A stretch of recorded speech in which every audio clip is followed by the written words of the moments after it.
Welcome back to Dubbzi Bricks for part 3 of building IG88 in Lego. This is a build series where I'm making a droid to take to Manchester for Bricktastic in a couple of weeks' time. Now, at the moment, we have the droid pretty much built up. He's almost finished cosmetically wise. However, I'm not that happy with the strength of the build. It's a little bit weak in places, so I want to try and strengthen it up as much as possible. Now, I have been building 2 of these droids at the same time, and one of the reasons for that is so that I can dismantle it afterwards to do instructions for that.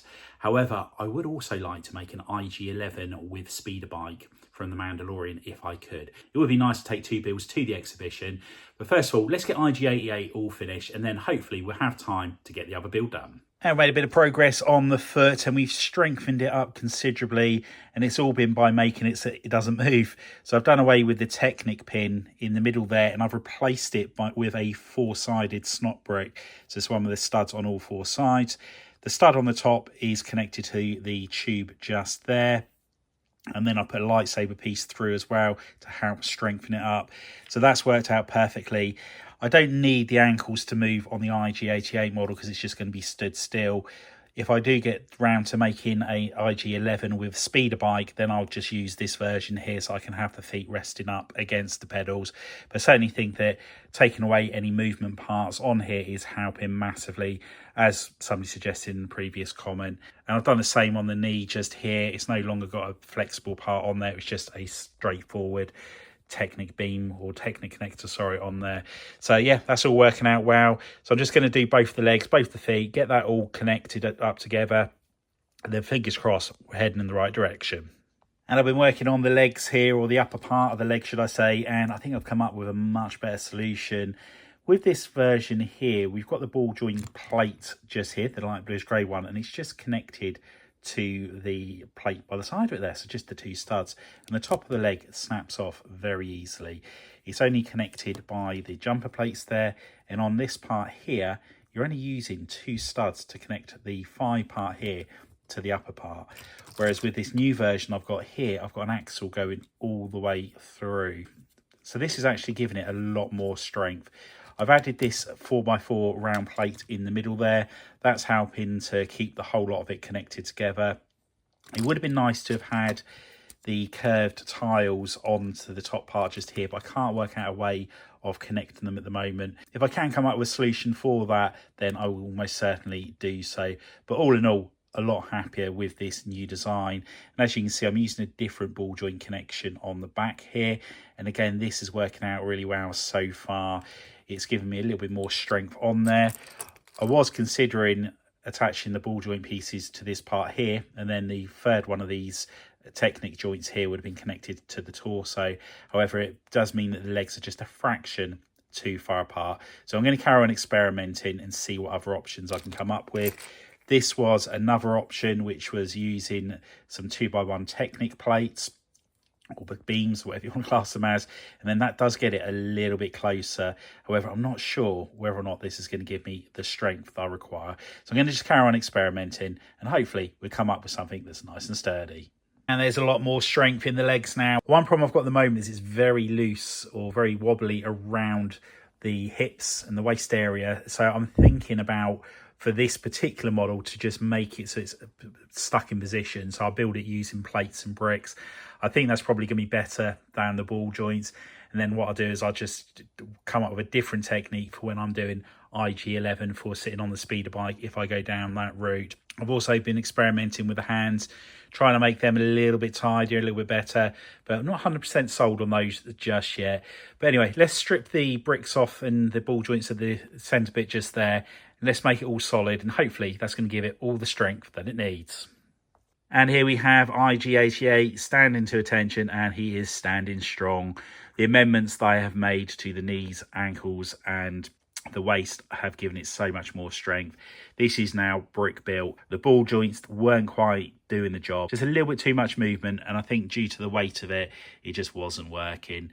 The knee joints have gone over to a solid piece as opposed to a hinging sort of piece, and that again has made a world of difference. So thanks for the comments previously there. And again, same with the ankles. By not having them movable, it has done so much to the build.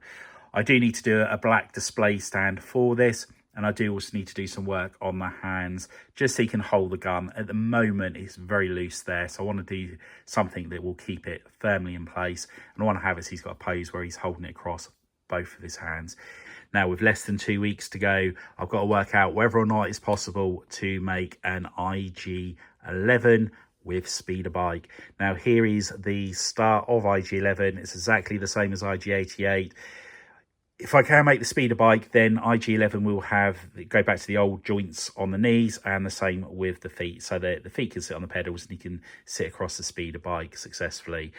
The only problem I've got with IG11 is the colour. Now, there are certain parts of it that are a different colour, like the arms. These parts here are a different colour, and I don't have the pieces in the correct colour. So I'm going to have to use some creative license or something just to be able to make it look as close to IG11 as possible. But what I want to do first of all is have a look at the SpeederBike and see what's involved with making one of those. And we're well underway with the making of the SpeederBike, and I've got a really good image of the bike here in a Star Wars book, which I'm also using for my Tantive build, which is the complete vehicles. And yeah, it's really helpful. It's giving me a good vision of the back here. I had made these rear pod bits up and it just didn't look anything like this image, so it's good to have that all changed over. And here we have those two pods at the moment. It's got a hollow section at the back so we can have the engines in there. So that's the first part we've made. We've got the pedals on here as well, and I've put the lift arm at the bottom there, and that's so I can attach this to a display stand. We've got this part here, which is part of the engine that goes underneath, and then I've got these sections here, which are the front wing, so they'll be on top of each other. And finally, I've got these two radiator parts there. So it's good to get all of these different sections made up, and I'm just going to try and get it all together one way or another. I'm hoping I've got the size of this right. It looks around about right, going by the size of the IG88 figure, but yeah, time will tell. So what I'm going to do now is carry on working on this section here, attach the engines, build this back section up just here, and then we'll start attaching it to this part just here. And here we have the rear of the SpeederBike. I'm pretty happy with how this is coming along so far. Checked it against the actual figure that we're going to be putting on here, and size-wise it is looking good so far. So what I want to do now is just concentrate on the back area here, get the flaps on, and then we carry on building forward. And here we have the latest on the SpeederBike, and I'm not happy with this at all. It is just ugly. It's just, there's nothing smooth about it. There's nothing about it I feel like looks right shape wise. So I'm going to go back to the drawing board with the actual skin of this. I hate the way this steps here, and this shape here just doesn't feel right on the actual SpeederBike. It looks way too shallow on here. Need to do some work on the legs as well. I'm not happy with those. So yeah, we're just going to have a little bit of a rethink on this. I'm going to keep the actual core inside exactly as it is. That's absolutely fine. So I just need to peel the panels off and then work on those a little bit more and try and get them so they're a little bit more screen accurate. For me, this should be steeper up, and then you've got a shorter bit here.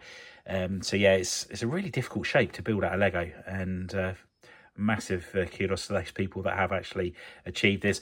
I am wondering whether or not this piece here would look better on the other side there, just to give it the slope up to the control panel on here as well. One other thing I think might be worth my while doing is actually adding the handlebars to the actual chassis itself first of all, and then build around that as well. So that's just something I'm going to have a think about. But yeah, let's get a whole load of random pieces out and carry on experimenting, and hopefully we'll come up with something that we're a lot happier with. And we made a few amendments to the rear of the SpeederBike. First of all, I built a stand for it. I'm finding it a lot easier to build once it's suspended in the air. So this is the stand that I'll be using permanently. Obviously, I will tidy it up, plate it, tile it, maybe make it look like some rock work or something sandy, as you saw in the Mandalorian. And on the back here, I've made a few amendments to the top part here. This is one stud lower and it's one stud shorter as well, so a little bit of a redesign. And I've also used some different arches on the back there as well. Now unfortunately I don't have enough of them in white, so I've had to use light bluish grey. However, I might see if I've got them in the light tan colour. I think that might look a little bit better. But yeah, much happier with the shape of that. So what we're going to do now is just concentrate on this part of the body of the SpeederBike and see if we can do a better job than the first time. And here we have the handlebars all in place. That's going to make it a lot easier now for building the shell around it. Beforehand, I was really struggling to work out how I was going to attach it all to it, and I think it's going to be a lot easier this way round. So now we've got those all in place, let's make a start on that top section of the bodywork. And after several hours, or pretty much all day, I've finally come up with a design that I'm actually happy with for the body of the SpeederBike here. So it's a lot smoother along the top. We haven't got those jaggedy, sharp edges on there. So yeah, a lot happier. And it may not be that screen accurate, but it's certainly looking a lot better. There's certain angles on here that I just can't get with the pieces that I have in my collection. So I've just had to go with what I can do.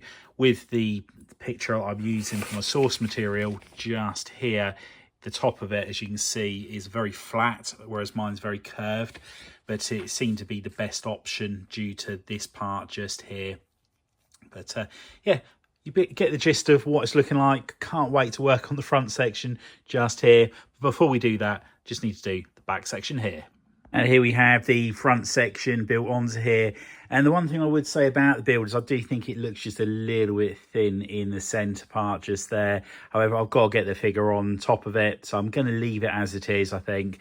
But yeah, really happy with the overall look of this. There is still a lot of details I need to add on the back where the turbines are. There's 3 little exhaust ports as well. And then obviously you've got the flaps. And then there's the bag or satchel or whatever it is that the pilots carry on the back of that. So we're just going to get those parts all sorted out. I then need to do the engine part or another turbine bit under the bottom there, a gun. And then we got the challenge of getting the character to sit on top. And I have to say, this is probably the most frustrating build I've ever done. Really happy with how the SpeederBike's come out, or is coming out. And yeah, I've just extended the seat back a little bit further and also shortened the length of the pedals here just to suit the legs of the droid that's going to be going on top of it. And I just attached the legs to the pedals to start with, then attached the torso to the legs, then attached the waist to the legs, and it was all looking good. However, as soon as I put the torso on up top, he just wants to fall forward. And once I put Grogu on front of IG11, it's going to be even worse. So I'm going to have to come up with a new solution for the waist area of the droid, just so I can get this all nice and firm. Problem I've got is if this is not sturdy and he's just balancing very precariously on there, you only need somebody to knock the table at the convention and it's going to be on the floor. So yeah, we've got to make sure this is really strong. So let's get back to redesigning the waist of the droid, and then we'll check back in once we've done so. And we finally succeeded in getting the droid sat on the bike. It's been a fair bit of redesigning to the waist area, but really happy with how he's sat on there now. All I need to do now is design the hands. It has got different hands than IG88 over there on the left. And then once we've done that, I just need to work out how we're going to build the Grogu and the bag that goes over it. Now, in the Mandalorian, you very often see him shooting guns. However, in this one, he's not going to be. He's just going to be holding on to the actual handlebars, and then we put some weapons on his back. And I've got to do the same with IG88. I've got to sort his weapons out yet as well. But so nice seeing the droid sat here on the SpeederBike. And there we have it. They are completed, and I couldn't be happier with the end results of these. IG88 on the left there stood to attention. It took a little while to get the gun to stay in his hands. I've had to do a couple of modifications to that, and I've gone back to a flexi joint on the left arm. On his right arm, again, I've changed the angle of the piece on the elbow joint to a right angle, so that's just helping to keep the gun there. But these builds, they are quite fragile, so when I do the instructions for them, if anybody does want to build one, just bear that in mind. These are display pieces, and yeah, getting the gun to stay there. I've actually attached it to the body of the droid as well, so there's a 2x1 connection clipping it into place just to help with it, because I was a little bit concerned that over the course of the day it might just start to make other parts come a little bit loose. So yeah, we just gone for the safe side there. In regards to IG11 on the SpeederBike there, again, trying to get him to stay on was a great challenge. I mended the waist a fair bit, and in the end what I've done is gone for a 2x3 black plate on the saddle as opposed to all being tiled, and there's some exposed studs on the bottom of the droid, and clip the two together, and now he sits on there nicely. So you can give this a good shake and he's not coming off, so that's all good. Now, in regards to the display stand, at one stage I was going to do it in a dark tan, sandy looking effect, as you would see in the Mandalorian. However, I found if I was going down that route, I'd need to do a complete display for it to sit on. And had I been showing this in Ireland, then I probably would have gone down that route, as it'd been easy to put it in the car. Whereas going to Manchester, I'm actually flying, and I'm really concerned about getting these droids over there successfully without it being smashed to pieces, and it is going in a suitcase in the hold of the plane. So yeah, it's going to be quite a nervous journey over there. I am taking a large suitcase, so it will be wrapped up in bubble wrap, so fingers crossed it's going to be okay. But we've got all day to reassemble them once we get it there. But yeah, so pleased with how these have come out. And these are two builds which I think I am actually going to keep assembled when I get back as well. In the past, I've tended to destroy all my mocks and reuse the pieces, but I'm just so pleased with how these have come out. I think I will actually be keeping these two. I hope you enjoyed the build series. It has been great fun building these droids, especially for Manchester. If you are in Manchester for Bricktastic, please pop along, say hello. It'd be nice to meet you. If you have enjoyed the video and the build series, please give us a big thumbs up, drop us a comment. And if you know anybody else you think would be interested in Star Wars or Batman builds, if you could share the channel with them, it'd be much appreciated. Anyway, thanks for popping on by, and I'll see you next time. Bye for now.